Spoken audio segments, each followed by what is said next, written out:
Hi, this is Amy Balowitz with Amy Balowitz Real Estate, and I am here with Bob Kalagher with Ross Mortgage. And hi, Bob.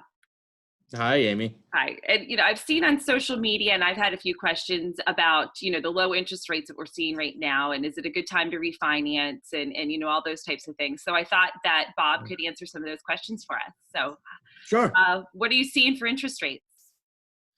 So right now, rates are still incredibly low. They're at all-time historical lows. On a purchase with really good credit and say 25% down, you're probably looking at 2.625 on a 30-year fixed. Crazy. And then if you're looking at refinance, you're a little bit higher. You're like 2.75, 2.875.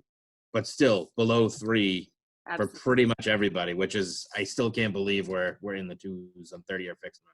Right. What about, I know some people, I know we do have a jumbo loan. What are you seeing for that?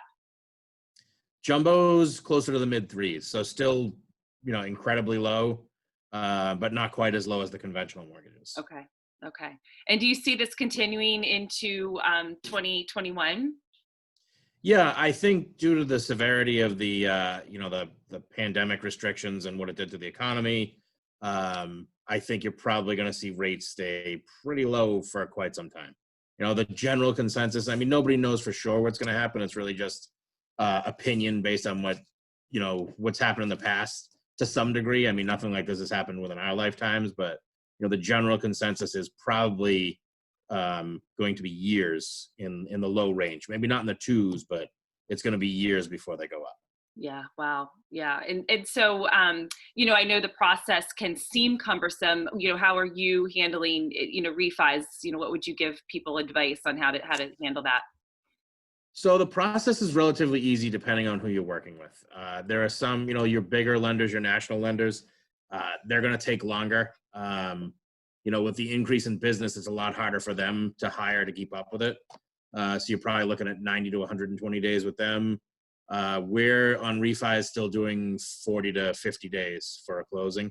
And it's a relatively easy process too. It's not like it used to be, a few years back. The documentation requirements are not all that crazy anymore. Really, it's just a matter of waiting because appraisers are slow, as you probably know from your business. And then Yeah. same thing with attorneys. There's so many people doing it at once that it takes a little longer to close than it normally would. Right. Right. But you're talking about 2 to 3 weeks longer, not 2 to 3 months. And a little bit of patience will save you a lot of money. So it might be worth it. Yeah, and when I tell people when I'm talking to them up front, it's an easy process. The worst thing you're going to have to do is some waiting. That's Yeah. really it. Yeah. Sounds good. Well, I really appreciate you coming on today, Bob. And if anybody has any more questions, is it okay if I give your email address and website to reach out? Yes, absolutely. All right. Absolutely. Perfect. All right. Have a great day. Thanks, Amy. Bye.